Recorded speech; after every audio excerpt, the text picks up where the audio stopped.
Hello everyone, welcome to the Redmen TV. We are 4 days away from Liverpool's 2021-22 Premier League season and 3 days until that starts. We're going to do a little preview show. Myself, Ross Chanley, joined today by Steve Hall and John Machin in association with Sky Bet. A little season preview for you. So we're going to discuss our thoughts in the summer so far and some predictions later on in the show. I'm going to take some of your comments as well. But this is with Sky Bet. So they have done a Sky Bet fan hope survey, which is an annual poll over 1,000 people.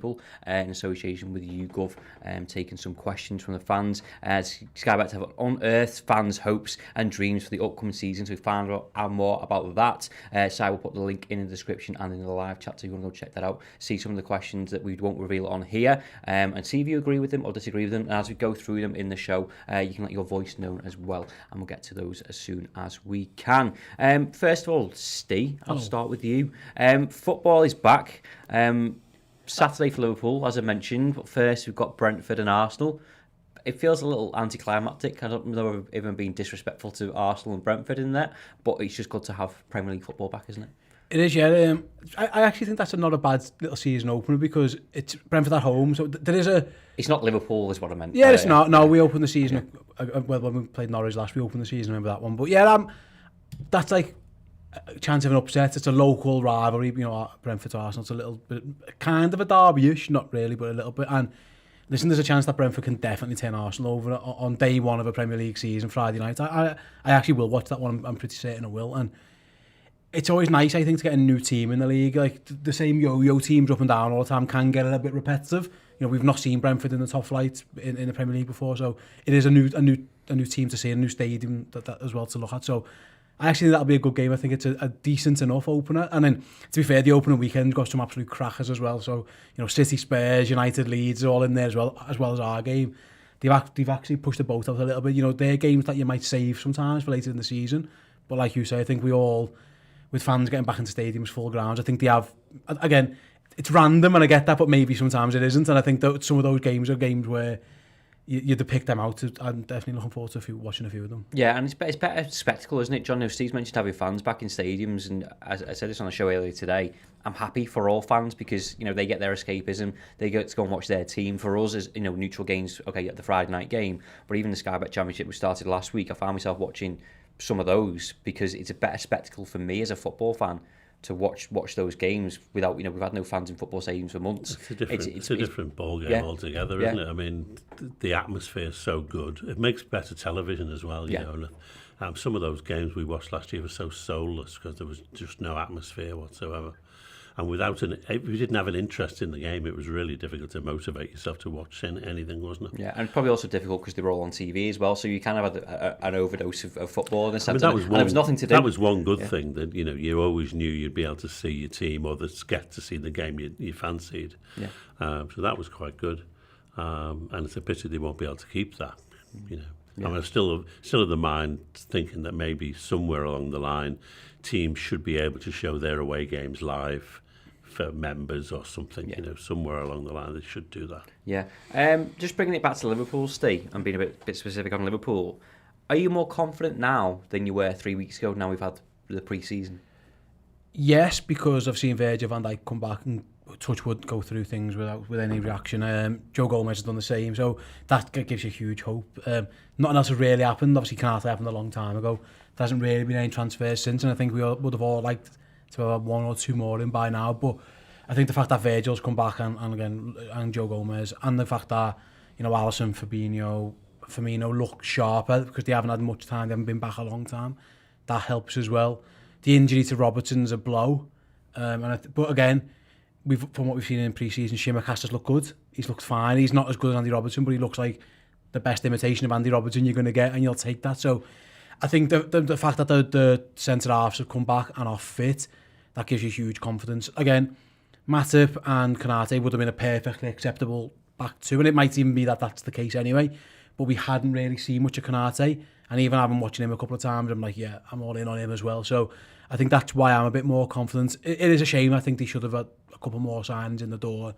Business should have happened to make you a little bit more excited, but I think the fact that... a couple of weeks to go. There is absolutely. It's just for this first week or two.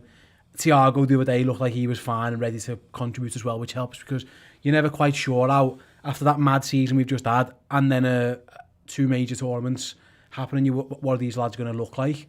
But they've all looked. We're quite fortunate 11 didn't play that much as well. Yeah, and to be fair, we don't. The teams who went far in the tournament, our lads were subs, which was quite strange. It's just one of those things that worked out. So yeah, they shouldn't be too tired, and they all looked ready and ready to go the other day. So I'm always comfortable with this Liverpool team under this manager, but yeah, the fitness of the centre halves has made me, I don't know, took a little bit of a weight off the shoulders. Yeah. Do you have anything else for you, John? I don't want to put words in your mouth, but I think that what Steve's saying there, plus the fans, plus the knock-on effect it has on the rest of the team. You mentioned the front three getting a rest. It looks like we've got healthy competition for places. So now it's like, it's no surprise. You've seen the likes of Minamino, Chamberlain, Keita, all stepping up in pre-season because they know if they don't, then they won't be in the squad. These are lads who've got one last chance to make an impact and get into the team on a regular basis, particularly Oxlade-Chamberlain. Yeah. You can't see him having a future at Liverpool if he doesn't make a breakthrough again this season. And to be honest, he looked terrific. Minamino as well, he made an impact certainly early on in the game last night. They've had probably the best pre-season they've had under Klopp. Yeah. There's so many players actually got to have a proper pre-season, and they all look fit and healthy, and they all look like they're up for business. And they didn't jet to Australia or Japan, or these tours. Like, to be fair, I'm a fan of the tours, and I know people in those countries like them. But I think if you ask Jurgen deep down, if he could get his lads and keep them in Europe on a 2-hour flight, to the Austria and then to his camp in France, was it? I think that's ideal for him. So, and like I say, Mo Salah, Sadio Mane getting a full pre-season as well. I think that's huge. Those two had the rest on the pre-season, so it is the best pre-season we've had under this manager for a variety of reasons. So, and I think we've seen that in the recent 2 home friendlies that they look sharp. Like the players who've been there throughout the whole pre-season have looked really, really sharp. We were so good in the 2 seasons prior to the total disaster that was last year. You can't imagine. I've sort of written off last season. It's just like a little nightmare I had, and I don't even think about it as actually being a season. Yeah. I just think about it as we're going to put out the team that lost 1 game in a season, and I think it lost 2 in the next until the title was already won, and then it relaxed a bit. Yeah. I'm thinking, who can beat us if we play to that level? That's my take. I've recognised the past 2 games that I've watched the Liverpool that I recognise, which is what you're kind of saying there. Like last season, just kind of forget about it, and it's done. And the players need to do that as well. For me, there's Jota and Thiago. I don't actually think of them as players who are settled into the side. Yeah. Because I've not seen them really. I think of them as new signings. Yeah, but last night was the first time I've seen Thiago in the flesh. So you bang on there. And there's Jota, who we still don't know really where he fits into that side. We just know that when he's on the pitch, he scores goals. So how terrific is that? There's lots to be excited about. We're going to get to some of the results in the survey that was done by the Sky Bet Fan Hope survey. Right now. Liverpool fans are predicting they'll finish second on average, putting them in the second of predictions table just behind Manchester City. It's kind of hard currently, Steve, to disagree with that, but I suppose you can make a case for first, second, third maybe for Liverpool. Yeah, that's not a surprise. I think if you ask most people, they would probably put City as slight favourites. I think we're going to win the league, I'll be honest, I do. Yeah. That's my prediction. I think we will win it again. But listen, it wouldn't be a huge shock if Manchester City won the league because they're amazing. And they've won it plenty of times, and they're the reigning champions for a reason. They've just went and bought a £100 million player. They might buy another one. So listen, they're obviously like the bookies' favourites, and it makes sense for that. I fancy us, for similar reason as John says, is that I trust this team, I trust this manager. People talk about well, your backups might not be as good as City's, and I get it, I completely understand it. And a couple of key injuries can derail us. It definitely can. Well, that's the same for anybody, isn't it? It is. Yeah. City are probably the most... They're fireproof, aren't they? To an extent, but even they can't lose certain players. When we won the league, it was because Laporte was injured, for example. It was one of the reasons said there are players who City still can't really afford to lose because every team's got them. City don't want to be trotting out, I don't know, Fernandinho was senior, or Nathan Ake for 36 games a centre half if they lose 2 centre. Things like that. That can happen, but it's not a huge surprise that the majority think City are going to win it because it does make sense. It's at the top end of the pitch where even if they lose De Bruyne, they've got Gundogan who comes in and scores as many goals. Foden, Bernardo Silva, Bernardo Mahrez. Silva, and Mahrez, and now Grealish as well. They haven't got a striker yet, though. To be fair, they still haven't got Did he need one? Harry Kane, maybe Ferran Torres, maybe as well. I mean, if you've got a brain really and a football fan, makes sense. then you make sense that it's City. But as a Liverpool fan, you can't see past Liverpool, surely. No. Red tinted glasses do count for something, John. Just ask John, I'll stay with you in this one. 41% of fans think they'll regain the title of Manchester City, and no one thinks they'll finish outside the top 4. So Liverpool, I completely agree with that. I think someone would have to be shot, wouldn't they, if they finish outside the that top team 4. that finished third last season. It was a shell of Liverpool's team. It wasn't a Liverpool team. It was a Carling Cup team in places, and that got third place. Albeit, the goalie had to score a goal and stuff. But in the end, that might not have even mattered anyway. So, I mean, I don't know. An injury crisis of all injury crisis for Liverpool to finish 5th. It would be really hard to see that happen. I just can't see it. It can't get any worse than last season, can it? You'd hope not. I mean, you'd hope not. But and if it does, it's not my fault. Yeah, it's like. And then someone who finishes 5th has got to capitalise as well. Like, we were there for the taking last year, and Leicester, for whatever reason, couldn't capitalise. And obviously, we finished with Chelsea. They had their own stuff going on in Europe. I understand that. I mean, our biggest problem last year was that terrible drop off the cliff around January, February, March. We lost 6 home games out of 12 games, I think, and we were just abysmal for a while. But without that drop off, we'd have probably finished second. We still wouldn't have won the title. Manchester United conceded more goals than we did in the Premier League last season. And this season, if we can avoid that kind of drop in form, and we've had it before under Klopp, we've dropped off in January. But over those 2 seasons when we were brilliant, we just didn't get. We stayed at the level all season, and if we can get back to that, then we're unbeatable, in my opinion. Have you been encouraged, John, by the last 2 friendlies in terms of? I think it's one of my biggest takes from pre-season was the depth that we do actually have. And again, I'm not going to suggest that we don't need to sign anyone. I had the debate with Paul last night that our bench looks terrible because of City's bench looking so good. And if you actually really look at our bench and you look at Minamino, and if you go on last night for Firmino, Fabinho, Thiago, Henderson, Minamino, none of them. You wouldn't turn your nose up at any of them, would you? If you were another team in the Premiership and they came available, you'd have a little go, wouldn't you? But they're not as good as City's bench. Certainly not as expensive as City's bench. No. So you can understand teams casting an eye on them and getting a bit jealous. We haven't got a £50 million player in every position on the bench. But, we've got good players. Who else do you think is in the conversation? Do you think Chelsea could be a threat? Obviously, Chelsea have to be, don't they? I mean, they've won the Champions League, which is going to give them an awful lot of confidence. They bought a lot of good, fast players last year. And although they made a bit of a mistake with Werner, who never really clicked, they're trying to get in Lukaku anyway, maybe to slightly tinker with that forward line a bit. And he may come good anyway. Because he's only young, isn't he? And of course they may buy Haaland, who God knows who they might buy.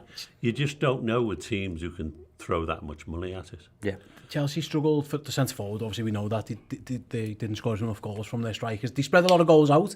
I think Jorginho at one stage, I don't know if he finished top scorer, but he was thereabouts with his pens and stuff. Lukaku's a mate, he's brilliant. He should get you 20 Premier League goals, shouldn't he? And that addresses a big issue for them. And then that's the thing that they can do. There's not much pressure on their Timo Werner to produce then, is there? Yeah, but he might not play. I mean, that's the thing, is that Timo Werner wasn't Thomas Tuchel's signing. Thomas Tuchel owes Timo Werner nothing. If he doesn't want to play him, he doesn't have to. He's got Pulisic there, he's got Havertz there. Ziyech. He's still there. I mean, Hudson-Odoi's a good young player they've still got. So he's got his options. There's a lot of talent there, haven't they? Yeah, for sure. So, and again, their main issue last year, I thought, was the centre forward. They struggled at times. They went and addressed that probably as best as they can. Sign one of the best centre forwards in the world. So Chelsea are definitely a strong contender. We saw how winning the Champions League can roll into a season and you can just go again. And the fact that Chelsea have added to their team and they haven't really lost anyone, they have to be in consideration. Yeah. Thank you very much for getting involved in the comments. Harvey Davis says we had no creative midfield when we had 97 points and 99 points, but he also thinks that we can win the league this season. I see some optimism in the comments. Next one, Jurgen Klopp has lost his title as the Premier League's best manager among all fans, but retains overwhelming support of the Liverpool faithful, with 99% of fans saying he's the man to lead the club forward, the highest in the league. I would love to know who the 1% is in that, because it's definitely not me. But to stay to that result there, do you think there was a bit of disservice to Jurgen Klopp? Because I'm pretty sure, given the situation that he found himself in last season, on and off the pitch, I don't think there's a lot of managers in the world that could have coped with what he did and eventually got a third place finish. Yeah, I think it's a testament to him that we come third as well, and his team and the things he's put in place, that we were able to just get there somehow. I think he'll admit he made his mistakes. He probably should have put the centre-halves in sooner rather than putting his midfielders back there. But like he said, he put it down to the injuries, and I get that. He's a human being. He does make errors, and I think we'd all agree he probably made one there. In hindsight, it's 2020, isn't it? At the time, he thought, I'll put my centre mids there because I've got loads of them. And then it turned out another one got injured, and it was a snowball. I mean, we were led to think that Fabinho was our fourth-choice centre-back he was the brilliant. season. And he was brilliant, but he shouldn't have been playing centre-back for us. He should have been playing in central midfield. Yeah. Minimise the chaos caused by the injuries. And then Nat Phillips was there 16 changes of centre-back pairing in the season? It was more than that. It was in the 20s, I think. Well, it was just ridiculous. Yeah. I mean, how the hell you manage to get a third position out of that? You have to be some kind of talent to do that. And it's managing the morale of that team as well, John. We've spoken about this quite a lot, of going into whatever your job is, and then someone's sick and then someone else is sick and you've got to do their job as well. He's the guy at the top of all that has to go, come on lads, we need to go again, and he did it. Yeah, absolutely. Okay. Losing, Van Dijk the injury, then Thiago got injured in the same game, and then it went on and on the snowball. But what I would say, you never saw Jurgen make excuses. He was talking about the injuries and I get it, but he never once said, we're just throwing the towel in. Yeah. Even when we got beat, I think it was the Fulham game when we lost, and he was like, and then the Newcastle draw a bit later down the road with the last kick of the game. At then he looked resigned to it, but he said, "Listen, while it's mathematically possible, we're still going to go for it." And by hook or by crook, he got us there. I don't know many managers who could have made that Liverpool team finish in third place with the team that we ended up with at the end. That's hard graft. There's teams who had almost full squads or not as many injuries and stuff who finished below Liverpool, and their managers applauded them. And in some cases, rightly so. He's an amazing manager. We were probably 2 goals away from finishing second or draw. Because a couple of those draws turned into wins. Those late would have got us up there. Yeah, and that's incredible.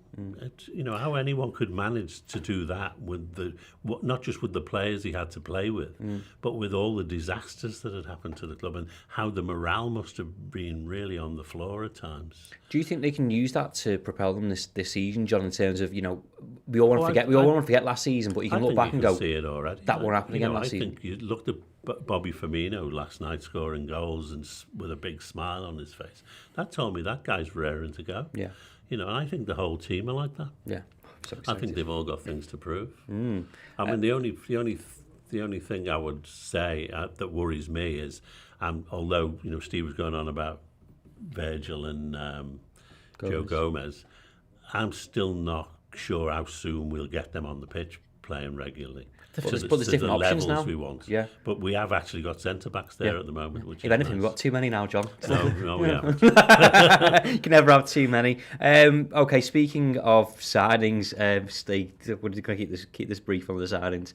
Kylian Mbappe at 59%, Jack Grealish at 58%, which is obviously a bit too late now. Top of the fans' transfer wish list. They're calling for a new spine of a centre-back, which is 24%, which is obviously addressed. Centre midfielder 31 and striker 33 in the window. Mbappe would be lovely. A certain man has moved to Paris, which they might need to loosen up some wages over there in Paris if they want to.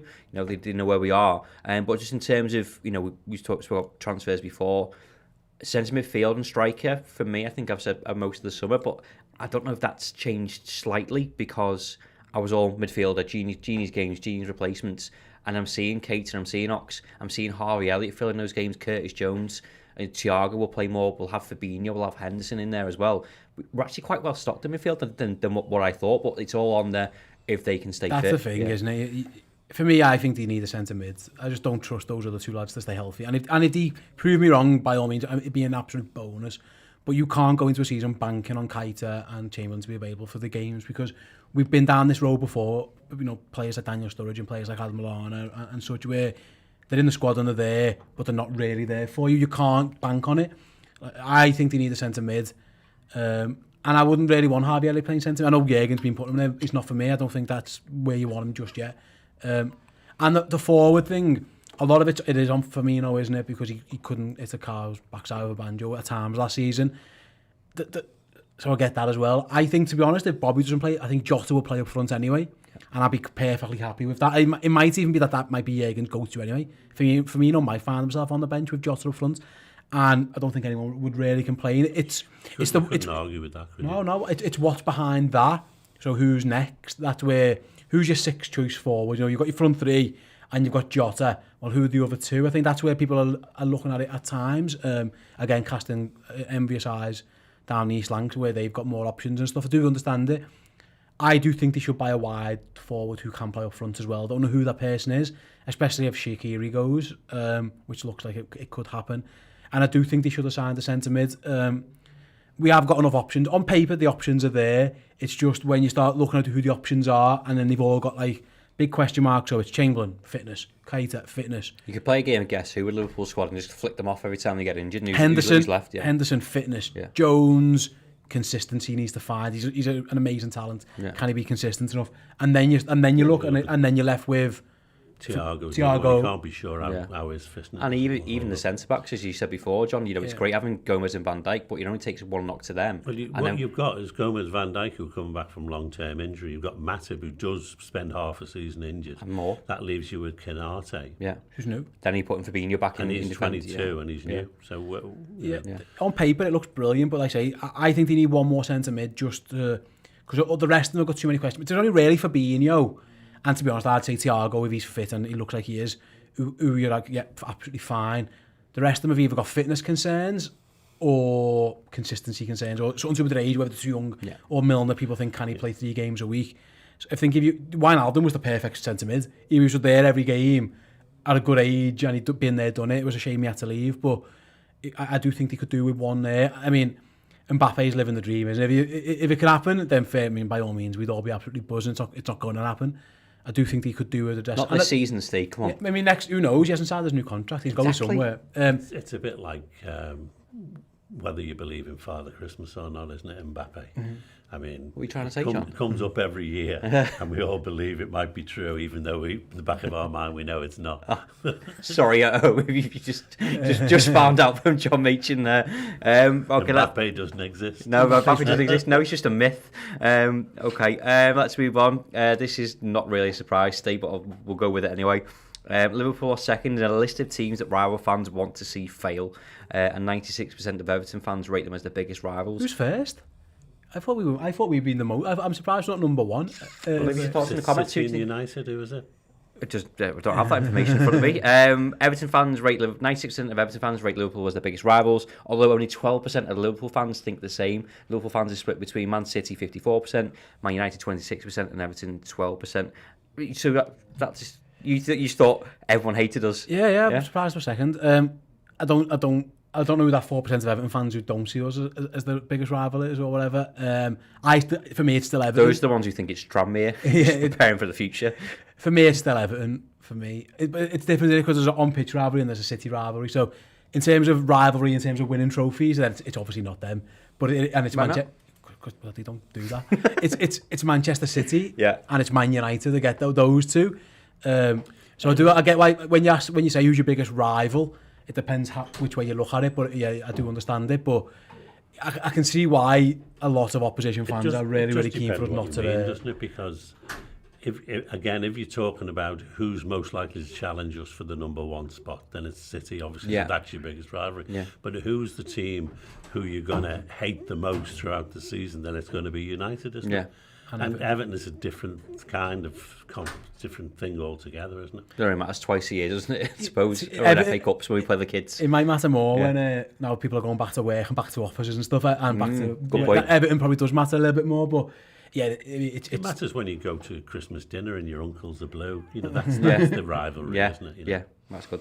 Okay, we'll do the last one before we start getting some predictions. Stay, I'll stick with you on this. Liverpool fans are predicting they'll be second in the table after the first 3 league games against Norwich, Burnley and Chelsea, with the club expected to take 7 points from those. I think that's pretty fair. I would love 9 points. Obviously, Chelsea's a hard game. And they're a different proposition, and obviously Tuchel has been phenomenal with them, to be fair. They're going to come into the league season being champions of Europe, a new slate for them. We don't have Lampard for a couple of months fall apart. Again, we're talking about our morale. I think we have to take other teams into consideration, and Chelsea will be a threat, as we've mentioned. Yeah, the flip side is our record against them recently is really good. Especially at their place, we've turned them over a couple of times, haven't we, again? I think we'll win all 3 of those games, if truth be told. I'd be shocked if they didn't beat Norwich first game. Burnley will be a dog we know what that's like, and to be fair, like they did us. But that's our first home game of the season. I know normally Hearts or Burnley's a bit, but it's the first time. Anfield League, yeah. So I think that is something to hang your hat on again. It was them who the run John mentioned earlier. It started with Burnley at home, didn't it? Where they beat us, and then it went downhill. So we do owe them one as well. It'd be an awful game, but I would expect us to come through it. And again, our recent record against Chelsea suggests that we'll do well. But again, Chelsea, Stamford Bridge, big game. Big game for their supporters. It is an added dimension. I think 7 points. I think most people would accept that if you offered them in as well. Provided it's the ones you win. You've got to win the first 2, and then a draw with Chelsea isn't the end of the world. But I think it's got to be 6 from 6. You've got to start strong if you've got to have any hope of winning the title. You can't afford to be dropping points. Certainly not early on, because you just get lost. City is so far ahead. But we've got that home game nonsense from last year to get out of our system. So I think the players will be mindful of how they do at home. And Chelsea's going to be a real flag, really, to show how the season's going to progress. If we can beat Chelsea that early in the season, that will set everyone up for the rest of the campaign. John, do you think there's a potential naivety from rival teams, or mainly fans probably think that Liverpool have been written off because of last season? Obviously, we know the ins and outs. We talk about it every week. But you think there's sort of people that go, well, Van Dijk won't be the same, Gomez won't be the same. We finished third last season. It was a massive drop off from what we were. Possibly. I'm not so sure it is about Van Dijk and Gomez. I think it'll be about people saying, "Oh well, that's it. Yeah. They've had their time." And teams. It was always said, teams have 3 years.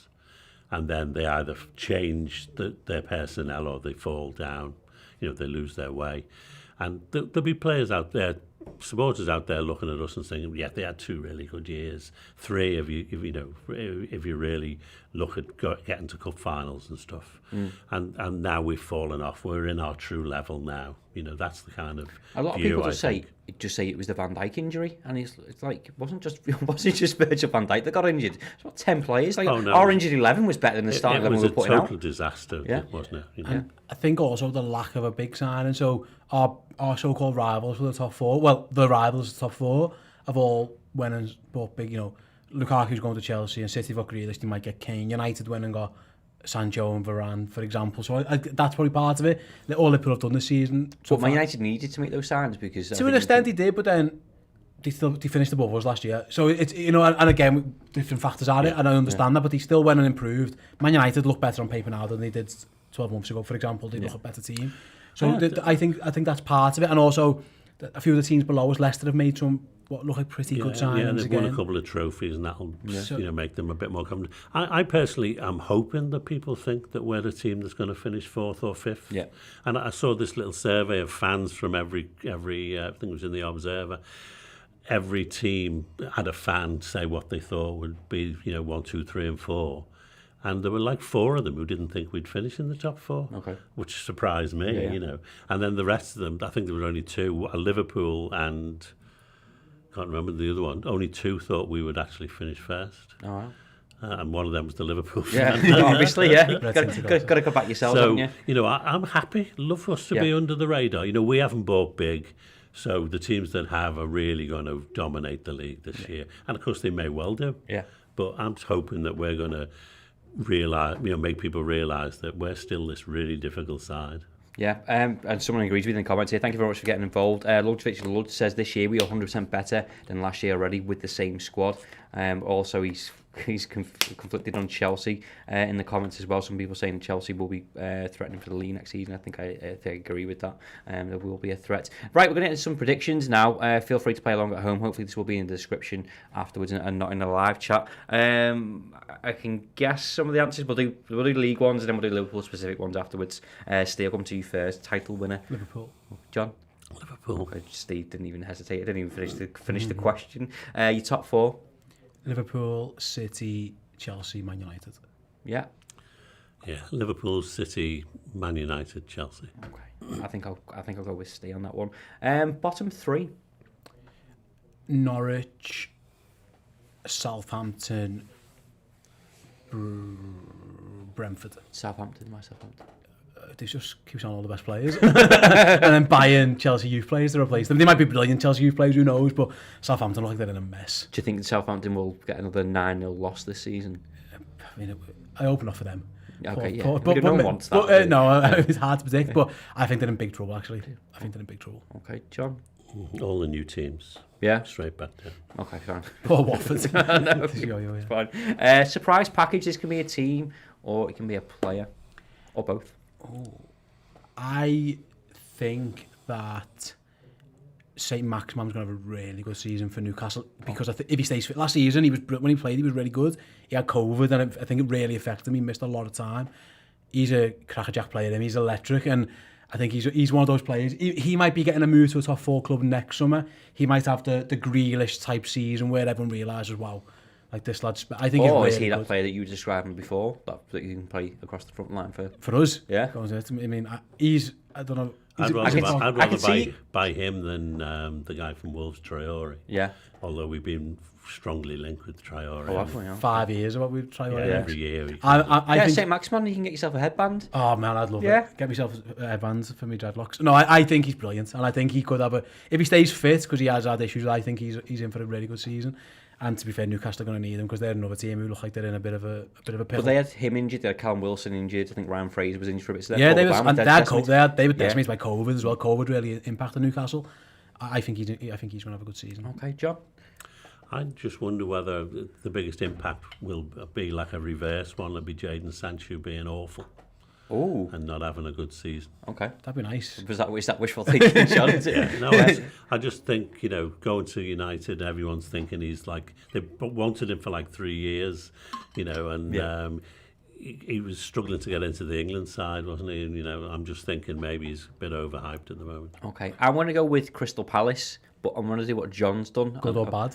I'm going to sit on the fence because I looked at it and thought they lost. 10, 11, 13 squad players, but those first 10, 11 squad players were old. Yeah, so Scott Dan, Saka was there, Townsend, Kale, they've all gone. But that could be the best thing that ever happened to them. An aging squad with Roy Hodgson, bless him, but getting Vieira, injection of youth, new ideas plus new squad, it might be the revamp that they needed. So we'll have to see how they get on. Most red cards, Steve. This can be team or player again. Brighton. Yeah, because they I think when you're an attacking team who aren't particularly amazing, give away more fouls. You give away more fouls and free kicks, and you're more. I think Lewis Dunk got 2 red cards. I think he was the most last season of any individual player. He got sent off twice. I wouldn't be shocked if, because again they look like a team who you can counter on, and that tends to lead to yellows and reds. So I'm going to have a guess at Brighton. Okay, John. City. Man City. Oh, I love John's answers in this. Yeah, I love that, John. No, they never get booked. Fernandinho could be top of this pile if someone ever showed them a yellow card. I'm going to go Rafa Varane. I think he's an exceptional footballer, but I think he's got a lot to handle playing with Ramos week in, week out, and then trying to babysit Harry Maguire. I think it'll just throw him completely. So that is my hope that'll happen. He just presumes that it's a centre-half job to get sent. One of us has got to get sent off. Yeah. It's usually Sergio. It's got to me. I'll take this one. I've got it. Golden Boot winner. Mo Salah. Yeah. Mo Salah. Yeah. Okay, Mo Salah. Easy one. That one. He's another one who, when he first came, his pre-season was terrible, and he scored loads of goals after that. Yeah. He's been terrible in pre-season in terms of goal scoring. So Watch out, Norwich. Yeah. Golden boot incoming. Philip Limigakos in the comments says Crystal Palace, Brighton and Brentford for the relegation. Lots of people agreeing with John on some of his comments as well. Golden boot winner Sadio from Ludwig Lutz as well. Jota. A couple of people saying Jota. Jota's a good shout. Yeah, Jota is a good shout. Yeah. Okay, let's make it Liverpool specific then. You both said Mo Salah for the golden boot, so I'm going to assume Mo Salah is going to be the top scorer because that's how it works. Most assists for Liverpool. Trent. Ooh. Yeah, he might have the edge on because Robbo's injured for a few games. Okay, yeah. He's got 4 weeks to win that competition. You going with Trent as well? I'm going with Trent as well. Yeah. To be different, I will go for. I think I'll go for Bobby. Bobby might be back in the mix again if he even plays. Surprise package for Liverpool. Oh, that's a hard one, isn't it? I suppose that's one of Keita, Ox. It depends. Whoever say fits the longest is the surprise package. I think we might see a bit more Shimmercast this year.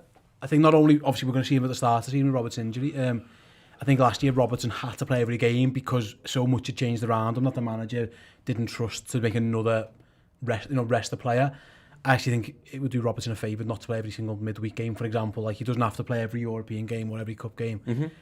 I've been impressed with what I've seen from Shimmercast so far in pre-season, both defensively and going forward. I think his crossing is really good. Yeah. That's a standard, but his defensive work's pretty good. I know the header the other day, I thought it was a bit of a miscommunication between him and Reece Williams, but if that's Van Dijk or if that's a senior centre, he's getting a shout from Karate. And Karate says leave the ball, you leave the ball. I think there's a bit to do with that as well. But I think we might see a bit more of Shimmercast, and I think he'll be a decent option for us. Okay, good shout, John. Well, Thiago, because we've not really seen enough of him yet. I'm hoping that he'll make a big impact on our team this year. Though I'd have a little shout on Harvey Elliott as well. I think if he actually does step up into the first team, I don't think he will, but if he did, he would only be doing it, with Klopp's blessing as being a player who's going to make an impact. But it's interesting though, because you were talking about the bench before and what the options are. Like, I know he's going off pre-season, but I prefer to have him coming off the bench and making an impact for 10, 15 minutes. You remember Michael Owen coming in 18, being a first team regular. Robbie Fowler coming off the bench or playing and scoring 4 in his first game. That kind of impact, young players can make that occasionally, and we haven't had one like that for a long time. Not a forward moving player. So you never know. One of those people could be Taki Minamino, Henrik Karsten, Pops. Loads of people saying Taki in the comments as well. He's surprise package. He's surprise package. I'm surprised that he's still here. I thought he might have gone. It looks like he's not going. He was involved in all 3 goals last night. Yeah, and he looked good. Lots of space on the left. His first touch was immaculate. My mates, I've got a couple of mates who are Southampton fans, and they said he was dreadful when he was on loan there. He scored a couple of goals. He scored against Chelsea, didn't he? Yeah, over the night. He scored a couple of goals early on, didn't he? And then got dropped. Yeah, he's certainly good enough. I thought he'd be gone by now, but it looks like he's hanging around. So, again, he's not a bad option to have. What I would say, his first touch is brilliant. Yeah. Like, his first touch quite often is really, really good. I think he might leapfrog Origi, for example, in the pecking order. He could be that, we're talking about that fifth. Kate Gordon leapfrogged Origi. Yeah, I think we're talking about that, the fifth choice. Bessayoun, someone like that, a little busy player. Yeah, he might find himself as obviously the front 3, Jota the 4. He might find himself as number 5, and if that's his position, he's probably going to get a lot of games. Yeah. So he's definitely got a chance. Okay, then let's move on to best youth player. I'm guessing this is going to be limited to Kate Gordon, as I mentioned, Harvey Elliott, Curtis Jones, Nico probably chuck in there as well in conversation. Of all or those, even Kelleher. He's only young. Yeah, of all those, I think the most likely to get minutes is going to be Jones. I think as much as everyone loves Harvey Elliott, and I'm all in on the Harvey Elliott bandwagon, I think Jones will get more minutes than him. And to be fair to Curtis Jones, he's never done really nothing wrong, has he? I think at times he said he lacks consistency, and his decision making at times has been a bit iffy. But then he scored big goals, he scored important goals, and he does know how to depth playing for Liverpool. And I know that's he's got confidence in himself, which I like. He plays in a Liverpool midfield, and he looks like he belongs there, which is that's not easy for a young lad to do. So I'd say it's probably going to be Curtis Jones. With a little dash of Harvey Elliott here and there, but I think... I don't really think of Curtis Jones as that No. kind of a player. I think of him as an established player now. Yeah. Same with Nico Williams in a way. Yeah. I'd be looking, say, to Beck, because if Robbo's out for any length of time, he's understudy to Simicast, therefore he may well play in the League Cup and games like that. And he looks like a bit of a talent. He was brilliant against Bologna against. Came on, didn't look out of depth. A young player. I think Kay Gordon I put in that conversation as well. So it'll be interesting. Most bookings or red cards for Liverpool? Thiago can't tell, can he? Thiago in the first game. But he won't be in that deeper role. He'll be fine. He's got Fabinho behind him, and he's got Virgil van Dijk and whatever else. He doesn't have to worry about tackling anybody. He can't tackle, can he? Fabinho's not a bad shout either, actually. Okay, yeah. Probably one of those two. I'm going to say Thiago. He just gets booked every game. Okay. He does, yeah, absolutely. Okay, I'm not going to change your minds. I'm going to go. I'm going to go Naby Keita, I think. He doesn't play enough. But I think he will. He came with a reputation for being sent off a lot, didn't he? And he doesn't look like he could kick his way out of a paper bag at the moment. So I'd like to see that fierce Keita back, to be honest. Yeah, and not get injured when he does kick someone would be lovely. Stand-up performer, so obviously it rolls out Mo Salah because he's picked your top scorer. So who else do you think will be top of the pile? For me, it's Bobby Firmino, because I think he's got a lot there. He's got a lot of competition. He's got a lot of criticism from last year on his back. I think he might well just shine this year. And he's got fans back as well, John. You mentioned last night he was pulling out all the tricks and stuff like that. He thrives on things like that, but also I think it's important for some of these players, particularly the front three. Mane and Bobby more so got the criticism that you're talking about because they were playing week in, week out. So having Jota there is not a bad thing for healthy competition, but also we're not relying on Bobby to run himself into the ground and play 3 games a week. So you've got the choice of playing him there. Ste, you agree? Trent. Okay. I put him on most assists before, but yeah, you're putting a lot of pressure on Trent. Not at all. I think he's brilliant. Yeah. I think he's that good. I think he's the key to Liverpool's team. Like the play goes via him, and he looks bigger and stronger. He looks like he's more.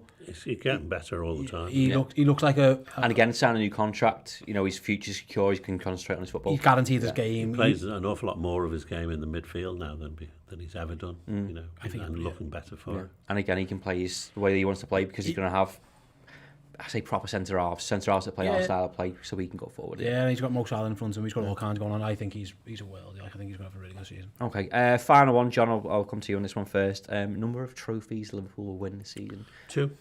Do you want to name them? You're just going to say. Do I need to name? You can do whatever you want, John. Champions League and Premier League. Oh, John Machin, thank you so much. Steve? Won the league. Just one. I mean, I'll take it. Yeah, it's absolutely fine. I really want to win the league because I want us to have a big parade, and we think we're owed that. If Jurgen cared about the cups in any way, shape, or form, I actually think we've got a squad that can challenge for them. And I know sometimes it's a little bit luck of the draw as well, but I wouldn't hate to see us go far in the domestic cup. I think FA Cup though. But either I'm not bothered because A, I like going to finals. Yeah. And B, we talk about game time for these younger lads and young players. Like Harvey Elliott getting a League Cup run, for example. We've been really unlucky, haven't we? Because he wants to play, the second string and young kids, and he plays them, and then we get Arsenal or we get Leicester, we get someone who's going to knock us out if we play that team, but he plays that team anyway.